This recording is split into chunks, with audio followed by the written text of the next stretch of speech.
Hello ladies and gentlemen, welcome back to the channel. It is the US Chess Championships round 8, and obviously we can't talk about the chess without acknowledging Daniel Naroditsky, who unfortunately passed away, depending when you're watching it, either today or yesterday. Once again, our deepest thoughts and condolences go out to his family and friends, but there was chess happening. We're looking at two games. There were two decisive results in the open section. One of them was this game. Andy Woodward versus Hans Niemann.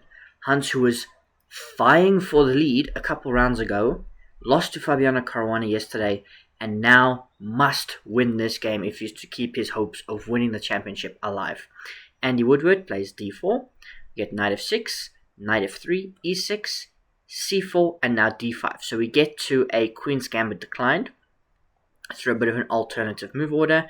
Knight to c3, knight bd7. This is the normal way to play it with bishop to b4. This is like the three knights variation.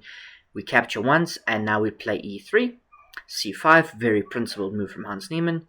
Bishop to d3, c4, pushing the bishop back. It looks like an overcommitment because you want central tension, but it's actually not that bad of a thing. It does leave you with this weakness that you will have to monitor for the rest of the game. But we also get queen to a5, just putting massive amounts of pressure. Short castles, you might think, wait, doesn't this lose a pawn? With bishop takes here and queen takes. I mean, it does, but it's not a good move because you've got, for example, a bishop to d6. And now you cannot castle, which is a big problem. And there's going to be various ways to outflank you. The queen's going to be a bit of a target. Your pieces are not developed accordingly enough, so there's no reason to take the pawn. So instead of that, we get short castles right away, and now a4. a6, the knight jumps forward, we capture, take, take, take. Now we do win the pawn, but it's maybe slightly inaccurate from Hans, because knight takes, bishop takes, and now queen b1 is a beautiful move. We simultaneously attack this and cause our own threats on that side of the board. Beautiful move. Queen a5, queen takes, and now rook fc8. Obviously the knight is doing the defending over here. Rook fb1, just defending the queen. Queen c3, and Hans's queen is a bit offside. So the best move here for Andy Woodward is to play, as you can see on screen, rook a2 to defend the bishop. He doesn't. He plays queen b2, offering a queen trade, and now look at that, knight to e4. Obviously, if you take, I take your queen, which would then have to result in this, which is probably not too bad, actually. But we get queen c1, a queen drops back, and now the rook infiltrates, but the bishop targets it, drops back. And c3 is an overcommitment. Look, this is a pass pawn, so you want to push it. You want it to go forward. You want it to be an asset. You need to be patient and play this move knight to d2. And then anchor in your knight. Because, for example, if we get something like a rook to a3, now you can play this absurd move bishop to d7 again and try and come and fight on this diagonal if need be. And also just open up the rook to defend this pawn. That's what you want to do. Kind of. So it's a bit of a move order thing a little bit. c3 is a bit too early because now I can play rook b3, which isn't possible if the knight's already on d2. Bishop to d7 all the same. Rook a3 and g5 kicks the bishop back. But Andy Woodward's just better. Rook c6, we remove the knight, and now you must take the pawn, which does happen. Hans doubles the rooks, and we get this exchange. Queen d1, not the most accurate move. The best move here for Andy Woodward is to play queen f1, which is so absurd, but it's the best move according to the engine. Queen d1 seems a bit more practical, so I don't know why it's given a mistake. The bishop targets the queen. Now we play f3. Bishop to f5 is a mistake because I can play h3. Queen d5, and now look at this move, f4. Does two things. Targets the g-pawn, opens the door for the queen, and it is just a huge problem. As Andy Woodward is up a pawn, and now he begins to really push forward, and now he has his own pass pawn that he's going to push. Hans lost his chance, and now it is about converting. We take the rook, and we get in. And this was so smooth, lovely conversion. We pick up a couple pawns, we defend our own, trade the queens, and even though this is an opposite color bishop endgame, it's winning for white, just because of the nature of the pawns. And eventually, he finds the way, he maneuvers his pieces. Look at that, he puts all his pawns on dark squares so they can't be targeted, but he also has to make sure that there is no light squared blockade. And look at that, beautiful move. C8 queen, obviously if king takes here, and there's no way to stop the pawn. Beautiful, beautiful move, beautiful game from Andy Woodward as he takes down Hans Niemann. Right, one other game to show you, and it is important as well for the standings. Levon Aronian versus, of course, Sam Shankland. Sorry, let me say his name properly. Levon playing, he's got to win to continue to fight and hope for the best. So we've got e4 and c5. Sam Shankland showing up playing the Sicilian defense, a very fighting opening. We get knight to f3 and we get an open Sicilian. C takes, knight f6, knight to c3 and a6. Sam Shankland doesn't just play a Sicilian, he plays the Najdorf Sicilian. Now, of course, if you know a bit about the Najdorf, you will know that white can basically play anything in this position. They can play bishop e2, bishop e3, bishop d2, bishop e3, bishop g5, rook g1, g4.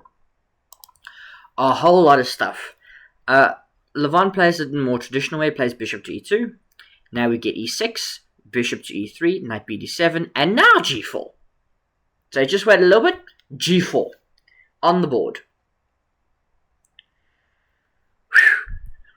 h6, because you've got to, f4. This reminds me of Fabiano Caruana's game yesterday, where he just took a risk, and it paid off. I think Levon just saw that and was like, well, I'm going to do it. Because now he plays b4. H takes is the only move. Takes again, and now you must play rook h3, which Sam Shankland does fine. You target the bishop, you start to create a few gaps. The bishop drops back, and now the knight can go back to g8 and g6. And black's pieces just never got set, and you are knocking on the door. Huge, huge problem. Queen f6, the best move. Bishop h5. We take, but now the bishop drops back. And you must sacrifice the rook. So he does. B takes c3.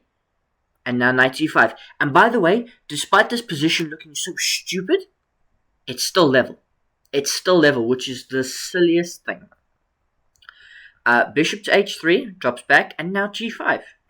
And white hasn't castled either, and I don't think anybody has plans to castle anytime soon. So we get a4, targeting the queenside, trying to create some instabilities. Queen h6, targets the bishop. Bishop drops back to f1, not to c1, to f1. Knight f6 is a mistake, because now I can play a takes b5. And now Levon Aronian finally is better. We get this move, knight takes e4, but queen e2 would have been the best move. Instead, he takes another pawn. Queen e2 is the better move, because while you might think, oh, I'm hanging this pawn or stuff like that, this is all open. You've got stuff jumping in here, and it's just a better move, and you're still able to take this, right? So let's say, for example, if you take here, I've got this move, queen e3.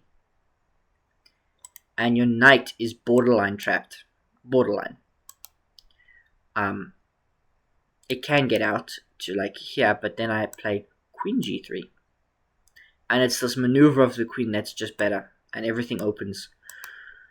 Very, very hard to find. So instead he takes a free pawn, but does now allow g4. The best move here for Sam Shankland to try and hold is knight takes c3.